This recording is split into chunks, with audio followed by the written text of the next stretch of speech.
ডাবটিকে একটি আস্ত বাড়িতে পরিবর্তন করে তুললো। এই তো আমাদের নতুন বাড়ি তৈরি হয়ে গেছে। আহা কি মিষ্টি এই ডাবের জল।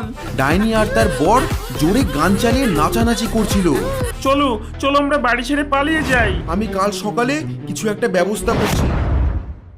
হায় হায় কপালটাই খারাপ। ওই তরমুজের বাড়ির লোকগুলো এত অত্যাচার করলো যে সেখানে আর থাকাই হলো না। এবার আমাদের আরো ভালো জায়গা খুঁজতে হবে, কিন্তু কোথায় যাব? হ্যাঁ গো গিন্নি, দুদিনের বৃষ্টির পর এখন যে এই ঠাটা পোড়া গরম দিয়েছে, এতে আর পারা যাচ্ছে না। এবার কোথায় যে যাই? দাঁড়াও দাঁড়াও, আমি আশপাশটা একটু দেখে আসি। এই বেটা দাঁড়া চুপচাপ এখানে, একদম যাবি না তুই। আগের বার তোকে বাড়ি খুঁজতে দিয়ে আমি অনেক বিপদে পড়েছিলাম। এইবার আমি খুঁজতে যাব। আচ্ছা আচ্ছা গিন্নি, কিন্তু খুঁজবে যখন একটু ঠান্ডা কোনো জায়গা থেকে খুঁজো। ঠান্ডা না পেলে এই গরমে যে মরেই যাব। এই বলে ডাইনি ঝুমা বেরিয়ে পড়ল নতুন বাড়ির খোঁজে।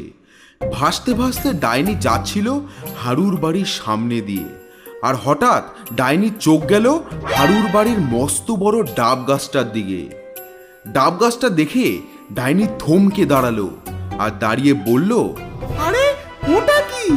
ওটা তো একটা ডাব গাছ। আহা কি সুন্দর কচি কচি ডাব। আইডিয়া! যাই ঝটপট ফরুকে ডেকে আনি। ডাইনি ফরুকে ডেকে আনলো। ডাইনি আর ফরুনামালি দুজনে ভাসতে ভাসতে ডাব গাছের সামনে এসে দাঁড়ালো। ও ফরু, ওই দেখো কি রসালো আর কি সুন্দর কচি ডাব। আজ মনে হচ্ছে থাকার জায়গাটা পেয়ে গেছি।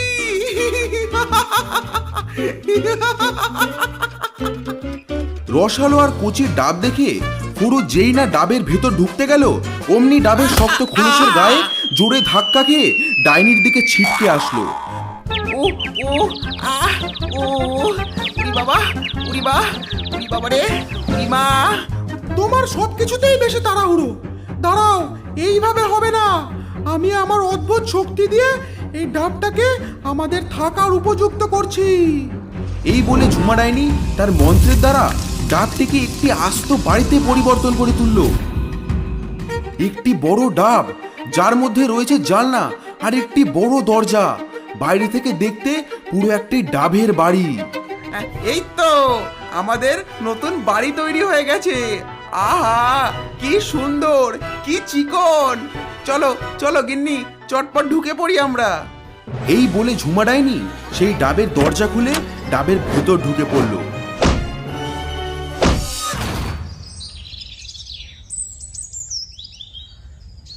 পরদিন সকালে হারু তার গিন্নিকে বলল, উফ কে গরম পড়েছে গো গিন্নি।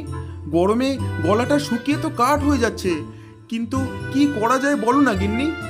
আরে এতই যখন গরম লাগছে, বাড়ির সামনে ডাব গাছটা থেকে দুটো ডাব পেড়ে আনো না, দুজনে মিলে ঠান্ডা ঠান্ডা ডাবের জল খাই।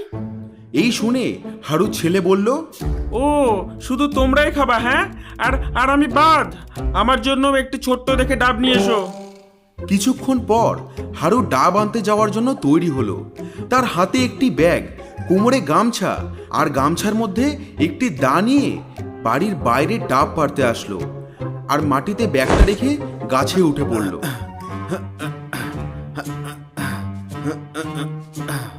যেই না হারু গাছের উপর উঠলো, উঠতেই একটি বিরাট বড় ডাব দেখে সে অবাক হয়ে গেল। ওরে বাবা, এ কি রে, এত বড় ডাব! এত বড় ডাব আমার কাছে কি করে এলো? এত বড় ডাব, এই ডাবের মধ্যে জানলা দরজা সব আছে, যেন একটি আস্ত বাড়ি। ওরে বাবা, যাই যাই গিন্নিকে গিয়ে সব বলি। ডাবটি দেখে হারু ভয় পেয়ে সেই গাছ থেকে নেমে আসলো, আর নিচে নামতেই হারু তার গিন্নিকে ডাক দিল।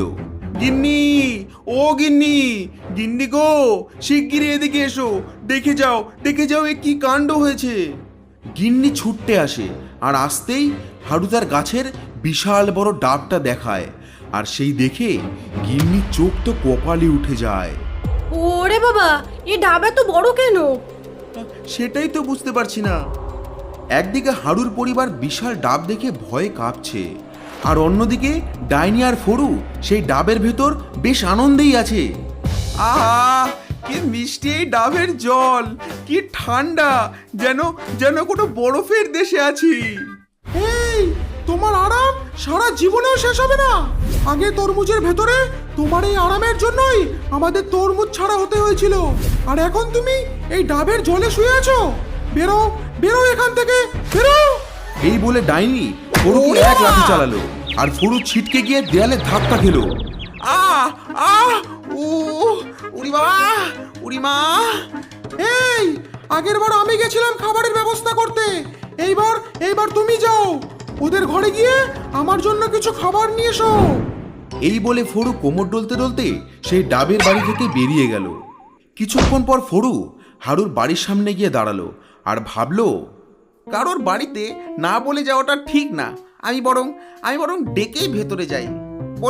বলি কেউ আছো বাড়িতে? বাড়ি থেকে কোনো শব্দ না